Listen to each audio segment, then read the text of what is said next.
Bro, you have 100 different reasons why Roc-A-Fella broke up. You told me Jay didn't want to pay Biggs no more.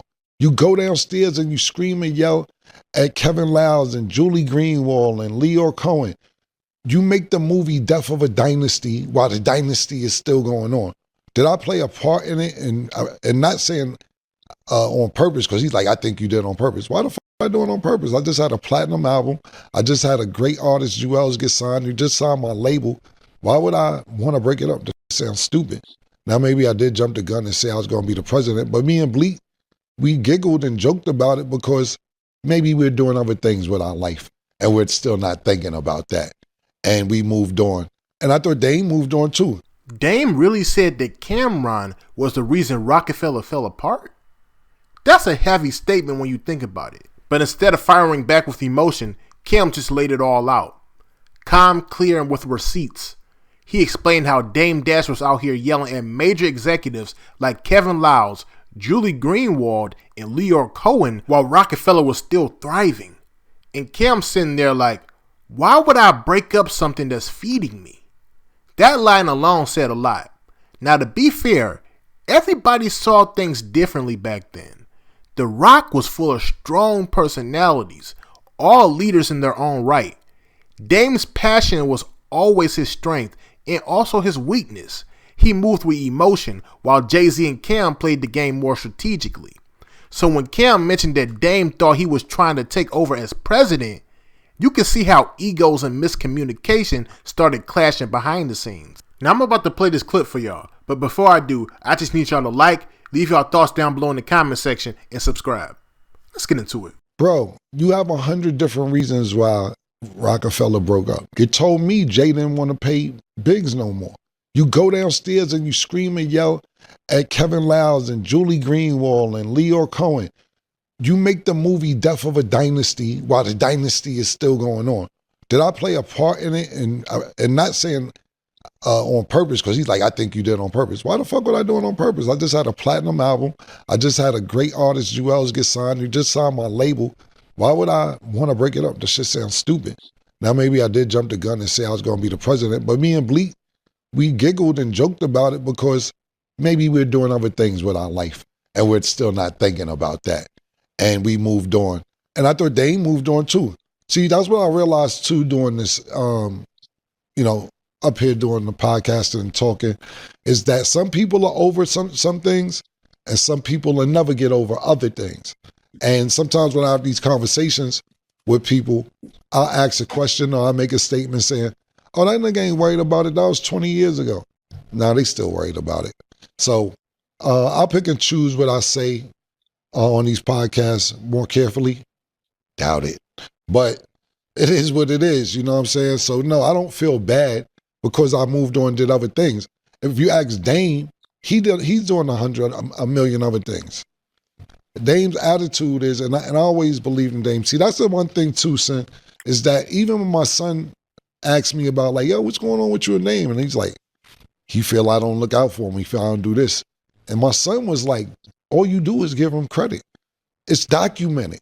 If you, for the last 20 years, any interview I've done talking about Dame, I've never dissed Dame. I always praise Dame. I always say thank you. I always tell people how much he helped me get out of a bad situation into a great situation, able to feed myself. And for me saying Honor Rutt was whack, this all snowballed into this. Is it times in between our relationship talking about Dame when I don't speak to him for a year or two? Yeah, because son, you grew up with Dame. You know sometimes it can be overwhelming. That don't mean I ain't love him. That don't mean I ain't his friend. That don't mean I ain't fuck with him. None of this. Every interview for the last 20 years, all I've done is giving this man props on how he's helped me. But when you keep pushing my buttons on the internet and I did nothing to you, and then not only don't come back on you on the internet, all I do is just don't pick the phone up. I'll be like, I'm just not picking the phone up. That's just that. And then you keep poking me, pause. And my side, I'm like, all right, what you want me to do? I be Cam. Now I gotta be Cam. And that's how we out here. So no, I don't feel bad. Because according to Dame, all he do is make $100 million companies. He'd say, yo, I sold Roc-A-Fella for $100 million. Roc-A, we're $100 million. I'll make another $100 million company. Why are we dwelling on this if that's all you do? Where the money at? Where the money at, my nigga? Where it go? Where the real money go? Where the money go, Cam? I'm being honest with you. I want to know what nigga get 100 million. I know it's taxes and where the money at, nigga? Well, Larry, it's not fly to have money. It's fly to I'm just trying to figure out where the money at. You get 100 million. Learn what Dame said. Well, listen, Larry. According to Dame, we not real men talk about other men's expenses. Well, I want to talk about that. I'm sorry, Sin. I want to talk about that because you know I noticed on that interview at the Breakfast Club, Daniel was talking about some other stuff, and Chatty Patty got up twice to go back to tap Daniel to say something about my wife and my family and her situation, which we didn't want out there. It was a private situation. Mm-hmm. So when nigga talking about Chatty Patties, you was a Chatty Patty and you got up and tapped that man on his shoulder and asked that man, hey, you want to go ahead and talk about that now? You want to talk about Larry's situation? Mm-hmm. You know what I'm saying? Yeah. That's a Chatty Patty. That's what, if you listen close, Charlamagne the God said, look at you being the Chatty Patty. Mm-hmm. That's what the fuck he is. My gloves is off today, Killer. I'm sorry. I'm a little heated about that because I felt like that nigga violated. You know what I'm saying? Yeah. Well, we'll get to that in a minute. We're gonna get to. I was gonna get to all that, man. My bad. Yo, you gotta express yourself. I ain't mad at you. Yeah, we'll get to that in a minute. But go ahead. What makes this conversation stand out is how much maturity Cam shows now. He's not on a rant. He's reflecting. He's acknowledging that maybe he jumped the gun, but also pointing out the time had passed. He's moved on, built new businesses, and still gives Dame Dash his credit. That balance says a lot about growth. But then Cam's homie Larry asked that cold question, where's the money at? He's not clowning Dame. He's honestly asking, if Dame's been talking about flipping $100 million companies, what happened to the results? That's not hate. That's a fair question when you're talking about business legacy. What I like about this whole Cam'ron and Dame Dash situation is that it's finally giving us perspective. Real grown man perspective. Because for years, people have been throwing blame around about who really broke up Roc-A-Fella Records. Some people say Jay-Z, some people say Dame Dash, and some people even say Cam'ron being named vice president and then him talking about it publicly broke Roc-A-Fella apart. But what Cam just did here is remind everybody that the truth isn't so black and white.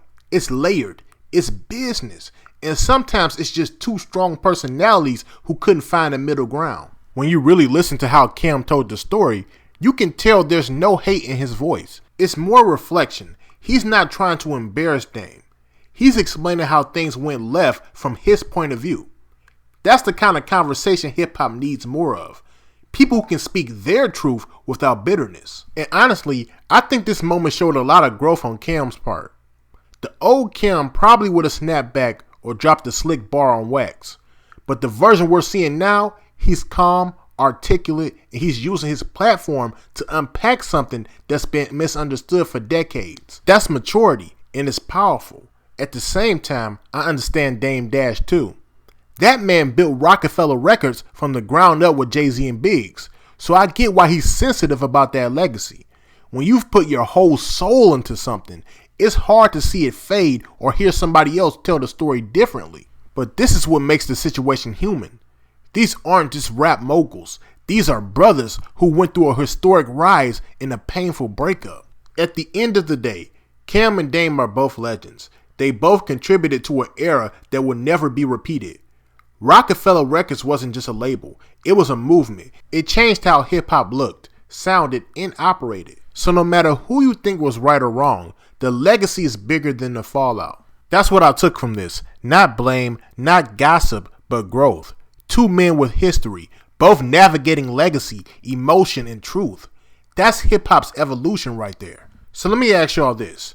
Do you think Cam'ron and Dame Dash could ever sit down face to face and talk it out for the culture? And if they did, do you think it would heal old wounds or reopen them?